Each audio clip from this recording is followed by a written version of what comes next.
Hola, esta es la cápsula 18 en la que vamos a ver conformados cerámicos. Estamos viendo los cerámicos avanzados y ya estamos viendo la parte de procesamiento con los conceptos que hemos ido viendo en otras cápsulas y en las clases. Ya podemos ver ir relacionando conceptos para ver cómo se fabrican los cerámicos, que siempre ha sido un tema tradicional desde hace muchos años, la alfarería y otros procesos utilizan los mismos conceptos. Y ahora la industria de cerámicos avanzados, que tiene alrededor de 100 años, utiliza esos mismos conceptos, pero ya para procesos más tecnológicos. Entonces podemos decir que los procesamientos de cerámicos los vamos a dividir en tres: lo que sería la compactación de polvos, de la cual vamos a tener un prensado en seco, o un prensado que puede ser isostático en frío o en caliente. En otra división tenemos el colado o fundy-casting. En este usaríamos un molde que contenga el cerámico o el polvo en un slurry, como hemos visto en otras cápsulas. Y un tercer gran método o una tercera gran división, que es el conformado plástico. En este vamos a ver métodos de extrusión y de injection molding, que también se utilizan con presión. De los conocimientos que hemos ido adquiriendo en el curso de cerámicos, tenemos que, por un lado, ocupamos polvos finos, ultra finos. Buscamos los minerales, las rocas, de donde los obtenemos, encontramos sus usos, dependiendo de su composición química y las características de estructura cristalina y otras que nos dan. Y ya una vez que tenemos ese polvo cerámico y algunos obtenidos ya por procesos industriales de métodos sintéticos para obtener como carburo de silicio y otros que vimos, nitruro de aluminio, una vez que tenemos ese polvo, lo podemos tener en una solución líquida, ya sea anteriormente con agua y arcilla, o después ya fue siendo con adición de resina. Entonces con esto podíamos tener diferentes preparaciones de esa mezcla. Una que decíamos que es para usar los cerámicos en procesos secos, que seco puede ser que no lleve resina o que lleve hasta un 5%. Esta mezcla es ideal para la compactación, donde simplemente vamos a prensar el polvo cerámico. Por otro lado, si ya andamos alrededor de un 15%, un 15, un 30%, ya podemos tener otros procesos como el colado. El colado donde con poca resina vamos a poder meterlo en un molde y luego esa resina va a ser absorbida o va a ser retirada. Pero nos va a permitir que él fluya suficiente para llenar las cavidades del molde y se pueda moldear. Y los procesos de conformado plástico que vamos a ver tienen como un tipo de asterisco, porque ya la cantidad de resina de la resina que se le agrega es cantidad muy grandes, de 40-60% de resina polimérica. Entonces ya podríamos estar hablando de un polímero con polvo cerámico más que un cerámico que va a entrar en proceso de estos procesos que se usan mucho en la parte polimérica. Entonces cuando ya sabemos, siempre necesitamos ese polvo ultra fino y una mezcla que va a estar asociada a cómo lo vamos a compactar y al tipo de figura que queremos obtener. En compactación de polvos, que también lo podemos encontrar como pressing, lo que vamos a decir es, bueno, como estábamos hablando, podemos trabajar con un polvo de flujo libre, un free flowing powder. En este proceso sí podemos usar casi que el polvo seco porque la máquina es sencilla y solo vamos a compactar ese polvo. Esto puede darse sin resina o con poca cantidad de resina. La presión se la podemos dar uniaxial, que eso va a depender de las formas que vamos a obtener, que queremos obtener. Si es una forma simple, lo vamos a aplicar con presión uniaxial. En este caso, acá este eje bajó, solo en esta posición da presión, se retira y luego llega la herramienta de apoyo y retira ya el polvo cerámico. Pero la presión del material siempre va a ser en una dirección. Hay procesos que hablamos de presión isostática, donde vamos a tener el polvo metido en un fluido o en un vapor, en un líquido, un vapor, y este va a ser el que le va a dar la presión externa, dándosela desde diferentes zonas, en diferentes direcciones, no como este caso que era solo una posición, sino desde diferentes lados de la posición, y eso se usa para formas más complejas. Este tipo de máquinas se usan dados en prensas, tornillos manuales, prensas automáticas. Estas han sido muy rápidas y han reducido mucho los costos de producción. Acá tenemos un ejemplo de cómo se puede obtener una bujía de inyección para automóviles. En este caso es un proceso de presión hidrostática. Acá alimentamos el polvo con entradas y salidas de aire y de aceite. Se va haciendo la presión con esta parte hidrostática y ya se saca el pin que le ayuda a dar forma al polvo en la forma mecánica que queremos obtener, donde le vamos aplicando ya la presión y donde vamos a ir retirando y dándole forma final a la pieza de la bujía de inyección. Este es un caso particular que nos presenta el libro, de cómo se obtiene una pieza de uso común mediante un método de presión de cerámicos. Tendríamos entonces en compactación, en pressing, prensado en caliente, que podría ser acá. Tenemos ya ya para hacerlo en caliente serían un montón de herramientas y partes adicionales del molde para el aislamiento y la parte refractaria correspondiente, y son procesos que van dando sus características para las diferentes piezas. Como dijimos, ya y le ayudamos con calor o con vapores, vamos a buscar formas más complejas. Por ejemplo, acá una pieza, aquí es importante que existe en bolsa seca y en bolsa húmeda. Proceso isostático.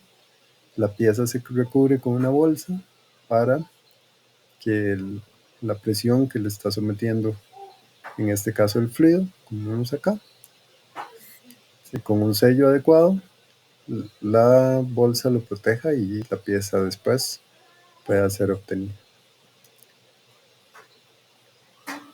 La segunda división, el colado o fundido, casting. En este vamos a llevarla a temperatura ambiente. Generalmente también requiere que el polvo esté suspendido en un líquido para formar un slurry. Como dijimos, el anterior se puede trabajar con el polvo seco. Acá sí necesitamos humectar lo suficiente para que sea una solución, para que fluya. Lo que ya hemos llamado en otros momentos slurry, un líquido concentrado con el polvo cerámico en una cantidad importante. Ya cuando lo tenemos así, en esa solución, esto es vertido en un molde poroso que remueve todo el líquido, se difunde a través del molde y deja una partícula compacta en el molde. Se le puede llamar como fundición deslizante o fundición de deslizamiento. En la parte donde hemos mencionado también es slurry, poco similar a slip. El proceso Ha sido usado para formar muchos productos cerámicos tradicionales, como artículos sanitarios. Más recientemente ha sido usado para conformado de cerámicos de ingeniería, por ejemplo, los rotor blades en turbinas de gas. Entonces acá ya tenemos el slip y lo metimos a el colado, donde la resina va saliendo por las porosidades del molde, va siendo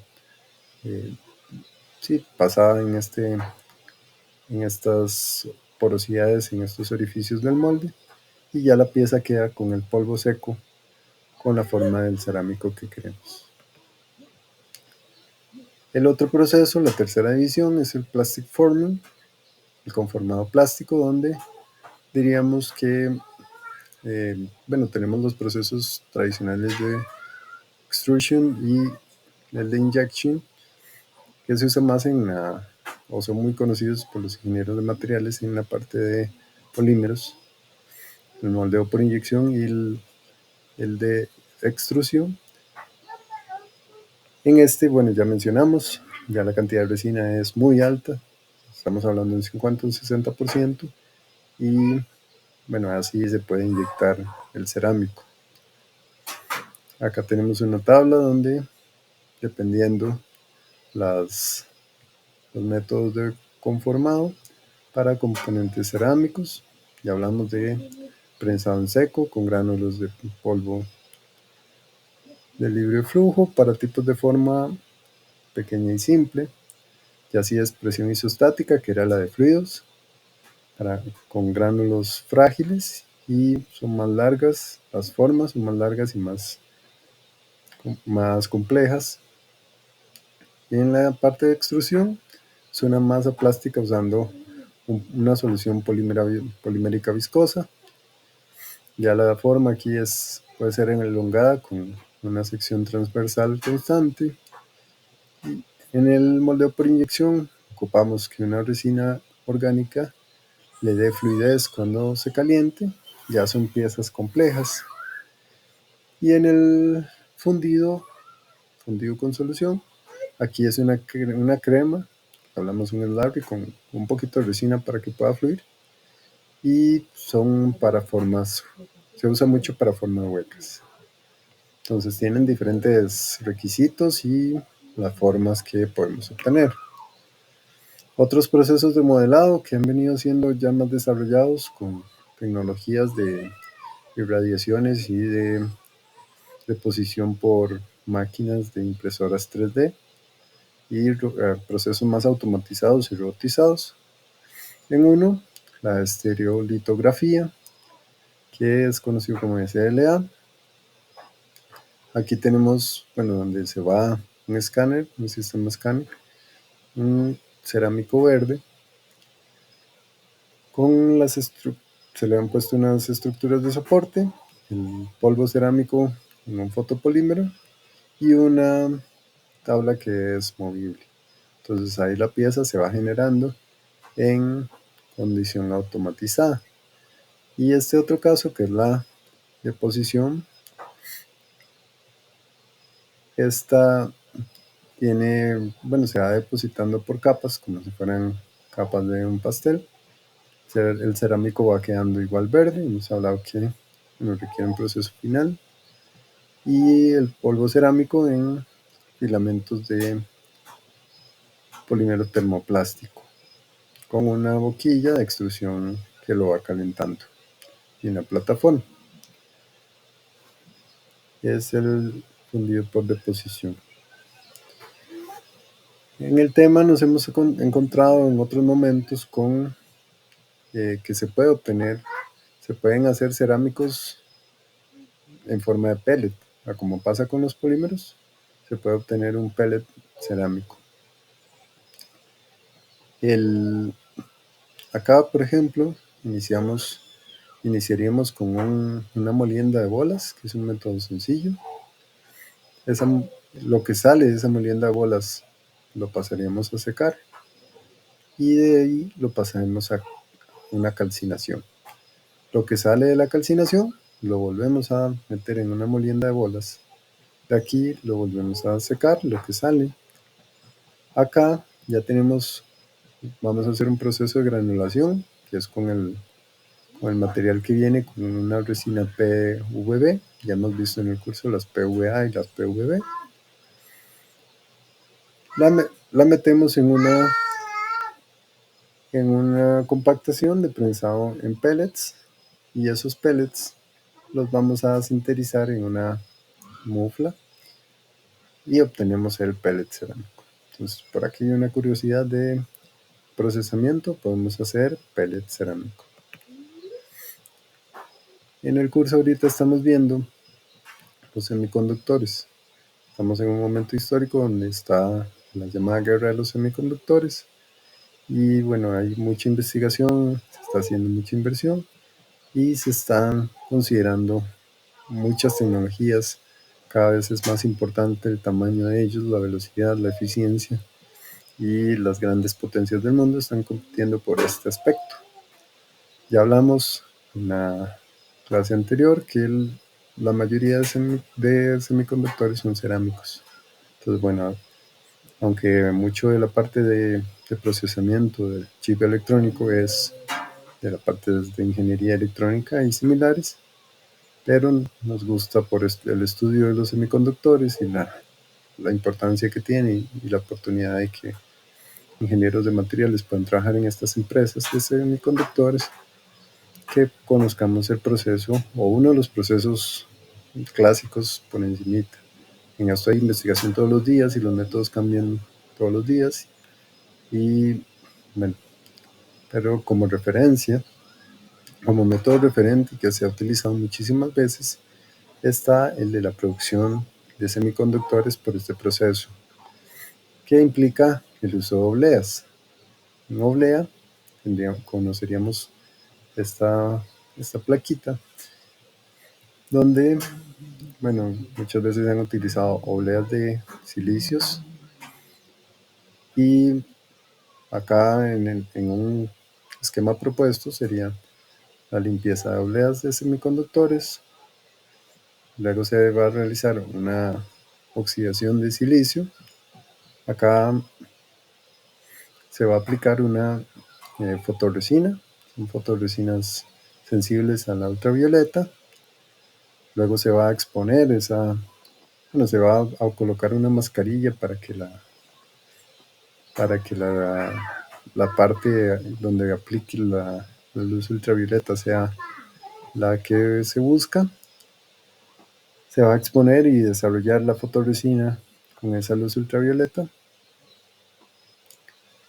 Luego, una vez que ya eso se aplicó, se va a retirar la mascarilla, se va a hacer un grabado que va a hacer quitar el silicio que no fue cubierto por la fotorresina y que no quedó curado con la ultravioleta, y una eliminación que va a terminar de quitar también la fotorresina, porque todo el material que no reaccionó correctamente va a tener una diferente conductividad térmica, y eso va a afectar la pieza.